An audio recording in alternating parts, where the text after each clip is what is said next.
starts from pole position.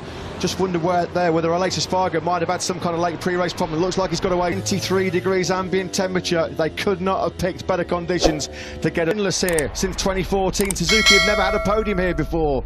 Will the 8 months or so, who will be the king of Qatar here tonight? Well, we're about to find out as the riders sweep through a championship in history. It looks like the most unpredictable. MotoGP has it all. Indeed it does.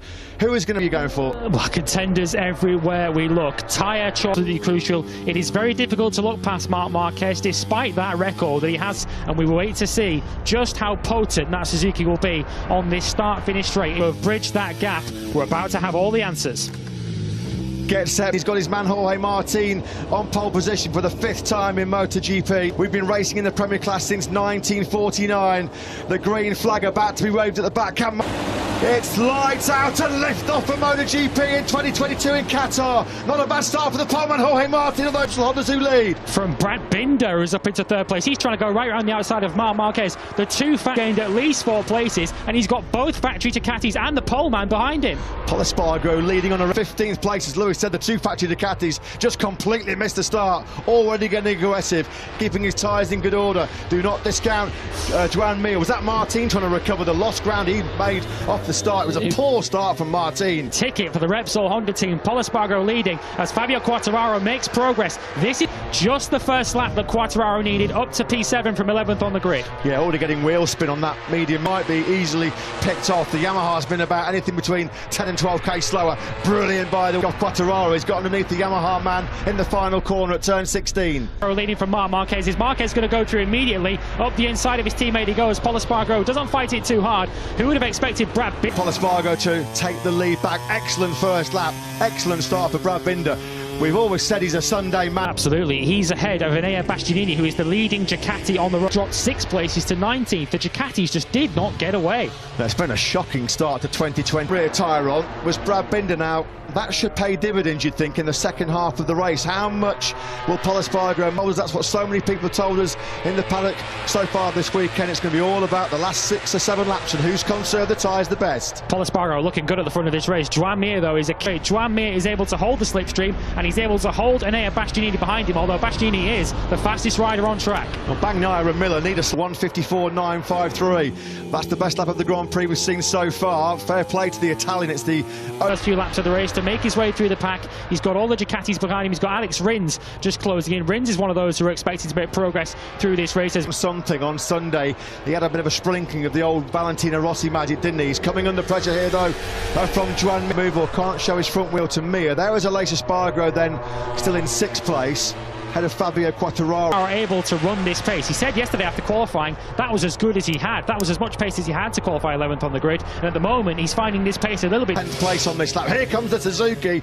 We would not have seen this in the recent years. Will be a Suzuki nudging, what, 355 kilometres an hour. Jack Miller is the engine, the rear ride height device. That Suzuki, without any question, is back as a championship contender this year. Rins then now up into, what, 8th place. Yeah, Ducati aren't really getting the fastest lap of the race. That was only a 10th faster than the riders ahead. Here comes Joan Mir again, having a look up the inside. Brad Binder does take the beast just behind him. Binder crucially has been able to go for that medium Michelin front tyre as well, which gives him that with their acceleration. They've got that better throttle connection. They've got more mechanical and electronical grit, and races in this MotoGP pack as well. So Mir's got his hands full here.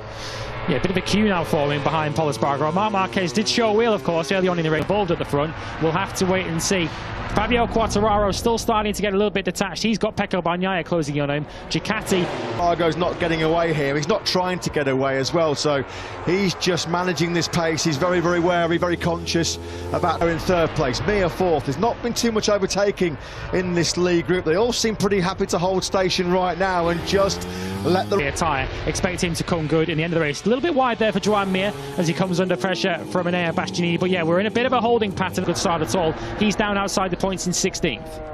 Yeah, a bit of a horror show as well on the opening night here for Jack Miller. It hasn't. Last year, of course, all the gossip and speculation about his future place in the factory Ducati team with hungry young riders like Martin and Bastianini. Year-old Ducati power trying to blitz past a Suzuki. What? A Ducati can't blitz by a Suzuki on the start-finish straight here in Qatar. That just shows you clear evidence. That is not what we expected to be saying. Bastianini's having another look. This time he is going to get it done on Juan Mir, who's eased aside into turn 4. He's always had that pace late in a Grand Prix, but he seems to be making his move a little bit earlier. Taki Nakagami. Likewise, Frankie Morbidelli on his factory Yamaha start in 2022. He's down in 17th. He'll have the inside line and he eases by Marc Marquez on the brakes into the first corner. So Marquez, is he going to first corner in the Grand Prix of Qatar last year? So it's an easy mistake to make. Simon, down to you for some thoughts. Yeah, just about their braking. They rely on it with their braking marker, but if there's someone in front of them in the braking area, the wings don't work and they... The line from 6th place on the grid. He's been happy to make the front running here, of course. There's been missed opportunities, hasn't there, in the past of Polisparge from Brad Binder, still there in 2nd place. Bastianini in 3rd, Marquez 4th, then it's Mir. Spargo picking him off. Yeah, Mir's getting a bit beaten up here, isn't he? Getting a bloody nose. The former world champion. Miller must have some kind of problem then, as Lewis said, he's dropped all the way back. There's a yellow flag as well. Yeah, Marco Bezzecchi's dropping down the field, unfortunately. The rookie who's had such an impressive weekend. Bezzecchi has dropped off the tower on the left-hand side of the screen, so we think something may have gone wrong. Mir looking to fight back against Aleix Espargaro. Both Suzuki's really in the middle of the battle. Has entered the gravel trap. Oh, Jack Miller doesn't have a lot of luck, does he, here in Qatar? You remember when that seat vibration problem on the right-hand side of his tyre, it was almost launching him to the moon the year for the Australian, when he needs a good start to the year to ensure that he's putting himself at the forefront of the minds of the Cati management for that coveted off the lead at the moment, although that top 4 do appear to be getting a little bit of breathing space out of the front, but it just underlines how competitive MotoGP is in 2022. Giannini will be holding the top 3 places with world champion Fabio Quartararo in 9th and runner-up last year Pecco Bagnaia in 10th. Still a bit of a 10-metre exclusion zone around Jack for a few minutes. Yeah, this isn't the mate Marc Marquez. Will that still give up good grip at the end of the race? Brad Binder perhaps sitting pretty in 2nd place, but they're way out of contention at the moment. Yeah, I suppose the big question in terms of victory hopes here, can behind his teammate Juan Mir. He in turn then's got about 4 tenths back to Mark. Confident in his race pace on the factory of Aprilia. The pace then drops to a 1:54.465. Here's the... Say a cuss word and the word electronics. That's really cruel for Jack. TM were in a world of trouble. They seemed in all sorts of problems. Seemed in a world of trouble back in pre-season testing. They made a step forward at the Mandalika test, but we never thought that we'd see Brad Binder. Well, now trying to get the switches, aren't they? Switch the mappings to try and maybe preserve a bit more tyre life as we get into the 2nd half of this Grand Prix. Miguel Oliveira looks like that's on the outside of turn 1. Well, unfortunately, this just continues his horrendous run. He scored just 9 points in the last 9 races of last year with 4 DNFs, and unfortunately...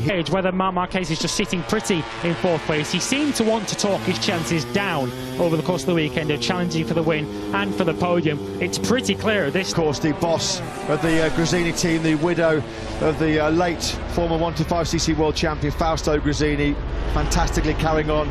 Fausto, can't believe it. What a disastrous night for the Ducati Lenovo team. Jack Miller already out, and bitterly he runs over to console Jorge Martin. Espargaro, look, he's already looking if he's making a bit of a gap out of the front. He's a 1/4 of a second, 3/4 of a second, should I say, clear. Joyous. They took their first ever podium lockout in Valencia in their Grand Prix history since they arrived on the red bike so far this weekend. Now they're just still moving some of the debris, aren't they? That's why the yellow flags have still been acting so good, so strong at the front of this Grand Prix still.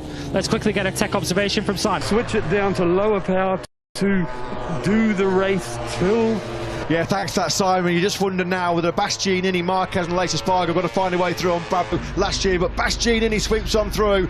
Beast mode engaged yet again. He knew he had to make that move. He could see Espargaro just starting to put a bit of daylight at the... Can he now close the gap on Espargaro, and crucially, can Marc Marquez quickly make the move? Bastianini wide, he's just going to hold it. Marc Marquez... As well, so Enea Bastianini is still, of course, doing an amazing job as we come into the final sector on this lap 14. Yeah, much of that lead that Bastianini lost, those 3 tenths in that 2nd half of the lap. Pecco Bagnaia, the pre-season title favourite, no points.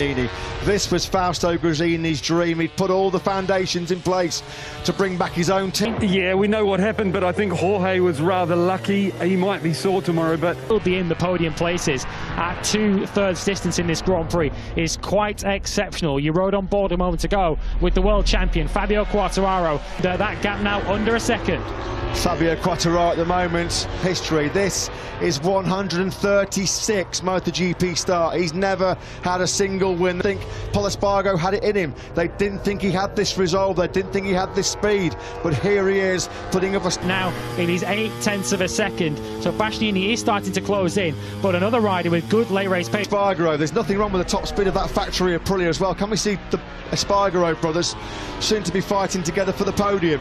Only ever happened twice before MotoGP since Nobuatsu and Takuma Ryoki at Imola back in 1997. 25 long years ago. 5.5 to go. Binder at the moment looks like he is able to streak away from Marc Marquez. Here comes Aleix Espargaro up the inside and he leaves an elbow on Marc Marquez. Bastianini, we talked about it so many times last year. He was the master of tyre preservation. How many times did he come from so far back? He's just set the fastest lap of the fence. Pol Espargaro trying desperately to cling on here to what will be a famous victory. On course though for an emotional win will be the 2022 season, and we have two riders battling it out for their maiden Grand Prix victory in the class. Yeah, now he's going to try and use a bit of Ducati. He's not through choice, of course. He's potentially on course to win the season-opening Grand Prix here in Qatar. They come through the fast right-handers. Put the attack at turn 15. No, he's not going to take the big risk. It just looks... A shake from the nose of that Honda for Pol Espargaro as he came round turn 14, but here's where they expect them straight past Pol Espargaro. Can Pol Espargaro get back past? Does he have any grip on the brakes to get past? No. Bastianini gets his stop to Pol Espargaro. In fact, runs wide. Brad Binder's in second. Pol Espargaro's got back on in third. He's just managed to hold up his brother, but yeah, now, what an emotional win this would be. Oh, this team was set up by Fausto. But this is the rider that they're all trying to catch, and Enea Bastianini continuing to lap pretty solidly in the 155s. Brad worked out, although at the moment he's hanging on to the podium. He's coming under pressure though from his older brother Pol Espargaro. There's a bit of bragging rights at stake here, as well as 16 points for the race. A 154.6, that was 0.8 faster than Fabio Quartararo. So Quartararo actually might lose. Seeing on this final lap is between the two Espargaro brothers. Here they are. Pol Espargaro running in third position. And he hopes behind him. The tears are already flowing. We can't underestimate MotoGP. He loved and lived for racing, and there his Enea Bastianini has what, just over 5.3 kilometers to go between him. Lose this one. Brad Binder though, second place incoming for the first Grand Prix of the season for the factory kit. Enea Bastianini on the Gresini Racing Ducati, the year-old GP Ducati 21. He threatened this when he topped the top. Right the way down to the checkered flag, but only 2 more corners to go. Enea Bastianini just needs to keep it smooth. Reign supreme in the Middle East. What an emotional victory for Enea. Espargaro does indeed hang on for third spot. Aleix Espargaro takes fourth. Did get Quartararo on the last lap. We'll just pause for a moment. At garage. Tears start flowing, and you can understand why. What an incredible former team boss at Fausto Gresini, the man who gave him his big break in Grand Prix racing as a Moto3. History made on the opening night of the